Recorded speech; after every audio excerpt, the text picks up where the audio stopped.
18 सितंबर को दुर्लभ खगोलीय घटना। पितृपक्ष में साल का अंतिम चंद्र ग्रहण। चंद्रमा पर पड़ेगी ग्रहण की छाया। मचने वाली है कैसी उथल पुथल।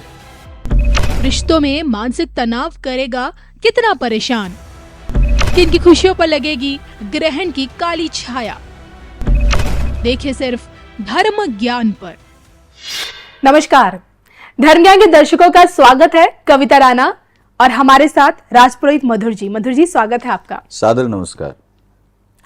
अब की बार का साल का जो आखिरी चंद्र ग्रहण है वो 18 सितंबर को लगने जा रहा है। अब सवाल उठता है कि यही आखिरी चंद्र ग्रहण क्या भारत में दिखाई देगा, और अगर भारत में दिखाई देगा तो इसका सूतक काल क्या कहता है। और सबसे बड़ी बात ये जो लोग ये जानना चाह रहे हैं कि इस बार का जो चंद्र ग्रहण है किन राशियों को अत्यधिक नुकसान पहुंचाएगा, यानी कि इस चंद्र ग्रहण में किन राशियों को सबसे ज्यादा सावधानियां बरतने की जरूरत है। लेकिन क्यों, क्या कुछ नुकसान उनको हो सकता है चंद्र ग्रहण के दौरान, और आखिर क्यों हमारे शास्त्रों में और ज्योतिष दृष्टि से ग्रहण को नकारात्मकता के तौर पर क्यों देखा जाता है।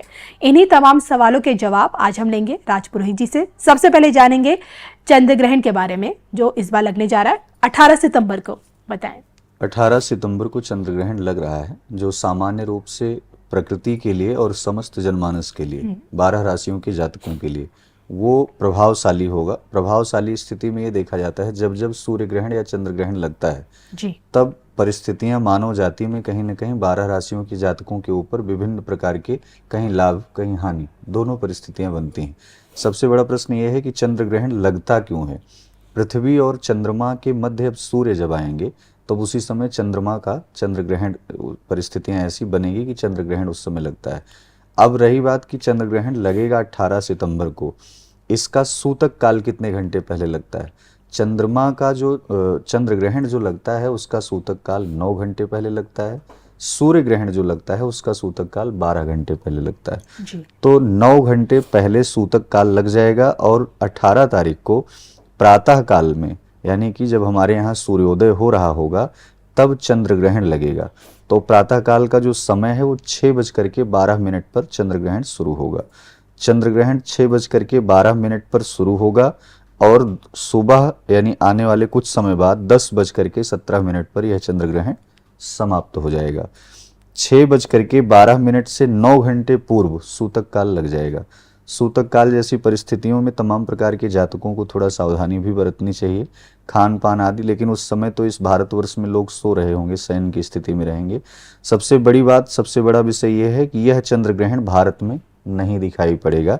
इसका फिर भी राशियों के संबंध में देखा जाए तो चंद्रमा एक राशियों से जुड़ा हुआ एक ग्रह है, राशिगत ग्रह माना जाता है। तो चंद्रमा व्यक्ति के जीवन में आर्थिक स्थिति से लेकर के उनके स्वास्थ्य पर सकारात्मक और नकारात्मक दोनों प्रकार के प्रभाव डालता है। तो चंद्रमा कहीं भी, यदि देश में चाहे स्वदेश में हो या विदेश में हो, कहीं भी ग्रहण अगर लग रहा है तो यानी उस ग्रह पर ग्रहण लगने पर 12 राशियों के जातकों को कहीं न कहीं दुष्प्रभाव झेलना ही होता है।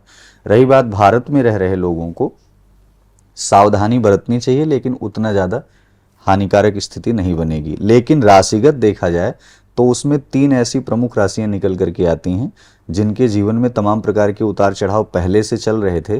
वो 18 सितंबर को जब चंद्र ग्रहण लगेगा तो उस ग्रहण के लगने से लेकर के और आगे विषम परिस्थितियां ऐसी बनेंगी। अक्टूबर में जब सूर्य ग्रहण आएगा तब तक ऐसा काल रहेगा, और ऐसे काल चक्र से बचने के लिए उसमें बहुत सारे उपाय भी बतलाए जाएंगे। आपने चंद्र ग्रहण से संबंधित जानकारी तो हमें दे दी, लेकिन एक सवाल जो मैं भी जानना चाह रही हूँ कि क्या हमें ये दिखाई देगा अपनी नंगी आंखों से भारत में। देखिए, भारत में ये दृश्यमान इसलिए नहीं होगा। हमारे यहाँ 18 सितंबर को चंद्रोदय सायंकालीन बेला में 6:37 पर होगा शाम को जी। तो भारत में सुबह चंद्रोदय तो दिखाई नहीं पड़ेगा। अन्य देशों में, अन्य कई सारे देशों में ये चंद्र ग्रहण देखा जा सकता है। जो भारतीय प्रवासी जो बाहर दूर देशों में रह रहे हैं उनके लिए कहीं न कहीं थोड़ा सा सावधान रहने के संकेत हैं। 12 राशियों के जातकों के दृष्टिकोण से देखा जाए, यदि आप ज्योतिष शास्त्र को अपने जीवन में धारण करते हैं और यदि नहीं भी धारण करते हैं तब भी इस ग्रह पर लगने वाले चंद्र ग्रहण से आपके जीवन में तमाम प्रकार की असुविधाएं भी आ सकती हैं। तमाम ऐसे भी कार्य हो सकते हैं जो रुकावटें थी वो पूरे हो सकते हैं जी। लेकिन जब दिखेगा नहीं, नजर नहीं आएगा हमें चंद्र ग्रहण, तो ऐसे में क्या सूतक मान्य होता है? मुझे लगता है कि सूतक से बचने के लिए आपको प्रयास ये करना चाहिए कि तमाम प्रकार से, जैसे हम कोई कार्य कर रहे हैं और उस समय तो शयन की स्थिति रहेगी भारत में, तो शयन में लोग सो रहे हैं। सूतक काल बताया जाता है कि सूतक काल लगने पर भोजन बंद करके भजन की तरफ हम लोग प्रवेश कर जाते हैं। शयन आदि क्रियाएं ग्रहण काल के समय नहीं होती, भोजन काल के समय, मतलब भोजन भी नहीं होता ग्रहण काल के समय आदि। तमाम प्रकार से काटने कुछ भी काटना हो, सब्जी हो, फल हो, कुछ भी हो, इस तरीके की चीज़ें जो है नहीं की जाती। लेकिन जहाँ तक रही बात कि सूतक काल लगेगा कि नहीं लगेगा, भारतवर्ष में यह सूतक काल मान्य नहीं होगा। फिर भी आपको ऐसी तमाम प्रकार की परंपराओं से, ऐसी क्रियात्मक शैली से आपको बचना चाहिए। उसका कारण ये है कि यदि किसी ग्रह पर ग्रहण लग रहा है तो उसका आक्षेप जो है वो सामान्य जीवन में भी पड़ेगा। तो ये सिद्धांत ये भी कहता है, शास्त्र ये भी कहता है कि 12 राशियों के जातक, यानी सामान्य प्राणी से लेकर के अन्य जनमानस तक जो भी व्यक्ति हैं, जो सनातन धर्म में आस्था रखते हैं, जो नहीं भी आस्था रखते और वो इस चीज़ को मानते हैं कि चंद्रमा पर ग्रहण लग रहा है, तो उन्हें सावधानी बरतने की आवश्यकता है 9 घंटे पूर्व से ही। 9 घंटे पूर्व से आप शयन स्थिति में रहेंगे तो फिर भी जो भोजन वगैरह आप करना चाह रहे हैं, संभव हो तो भोजन न करें आदि तमाम चीज़ों को वर्जित माना गया है। कुल मिलाकर के राशिगत जातकों के लिए हम जो है उस पर बात करेंगे कि 12 राशियों के जातकों में क्या स्थिति रहे। बिल्कुल। लेकिन यहाँ हम देखिए 12 राशियों के ऊपर तो हम नहीं बताएंगे आपको, 12 की 12 राशि हम इसमें शामिल नहीं कर रहे हैं। इस वीडियो में हम आपको ये बताने की कोशिश करेंगे कि साल का जो आखिरी चंद्र ग्रहण है, जो कि आंशिक रूप से अन्य देशों में दिखाई देगा, लेकिन किन 3 राशियों के लिए कष्टकारी साबित हो सकता है, या फिर यूं कहें कि ग्रहण काल के दौरान इन 3 राशियों को सबसे ज्यादा सतर्क, सावधानी बरतने की जरूरत है। विशेषतः चंद्रमा जल तत्व कारक माना जाता है। जल तत्व कारक कहा गया है, चंद्रमा मन का कारक है। चंद्रमा एक छलिया टाइप की प्रवृत्ति का एक ग्रह भी माना जाता है। चंद्रमा मन को डाइवर्ट करता है, दिमाग को केंद्रित रखने में वो असमर्थ हो जाता है। यदि चंद्रमा व्यक्ति पर हावी हो जाए, या चंद्रमा की दशा, अंतरदशा, महादशा, या चंद्रमा नीच भाव में बैठा हो, तो व्यक्ति की मानसिक मनोदशा कहीं ना कहीं वो विकृत अवस्था में जाने लगती है। यानी कि ये कि वो व्यक्ति बहुत ज़्यादा केंद्रित नहीं हो पाता, उसके डिसीजन बहुत गलत हो जाते हैं। अब ऐसी ही परिस्थितियों में जब चंद्रमा पर ग्रहण लग रहा है तो 12 राशियों में 3 ऐसी चुनिंदा राशि है जिन पर ऐसी परिस्थितियां बनने के आसार हैं। सबसे पहले ये तो चंद्रमा की कर्क राशि है। कर्क राशि पर आर्थिक परिस्थितियां जो है वो सामान्य रूप से जो अभी तक चलती चली आ रही थी वो आपको उलझा सकती है। यानी कि सितंबर और अक्टूबर माह, ये 2 महीने आपके लिए थोड़ा कष्टकारक साबित हो सकता है। इसलिए आप पॉकेट मनी पर या फिर अपने द्वारा कमाए गए धन को आप ज़्यादा से ज़्यादा उसे संचय करें, उसे रखने का प्रयास करें, उसे व्यय ना करें। दूसरा ये कि कर्क राशि के जातकों को जो अंतरकलह, अंतर वेदनाओं से आप जूझ रहे थे, उसमें परिस्थितियां और डेवलप हो सकती हैं। यानी कि विवादास्पद माहौल क्रिएट हो सकता है। इसलिए अपनी भावनाओं पर आपको कंट्रोल करके रखना होगा।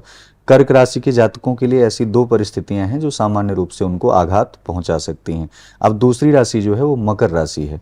मकर राशि के जातकों के बारे में अगर देखा जाए तो करियर से संबंधित, यानी उनके जीवन में जो उतार चढ़ाव चल रहा था वो सितंबर और अक्टूबर महीने में अगर उनका प्रमोशन होने वाला था तो वो संभवतः रुक सकता है, या किसी कारणवश इंक्रीमेंट या प्रमोशन जो भी चीज़ें हैं वो थोड़ा सा डिले हो सकती हैं। यानी कि अक्टूबर बाद हो सकती हैं या अक्टूबर के लास्ट चरण में हो सकती हैं, जब सूर्य ग्रहण का समय कालचक्र आएगा तब। और ऐसे में उनको करियर से संबंधित अपनी चीज़ों को आगे बढ़ाने के लिए कोई खास प्रयत्न नहीं करना चाहिए। जहां आप जॉब कर रहे हैं वहां पर आप जॉब करते रहें, सतर्कता बरतें। आपकी वाणी से किसी भी प्रकार का ऐसी चंचलता में आपके द्वारा कोई अपशब्द ऐसा ना निकल जाए जिससे आपका सीनियर या आपके ऑफिस का माहौल खराब हो जाए।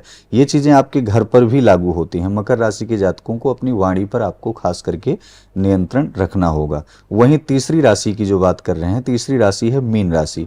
मीन भी जल तत्व कारक बताया जाता है, और मीन अर्थात कहा गया है जलबिन तड़पत मीन।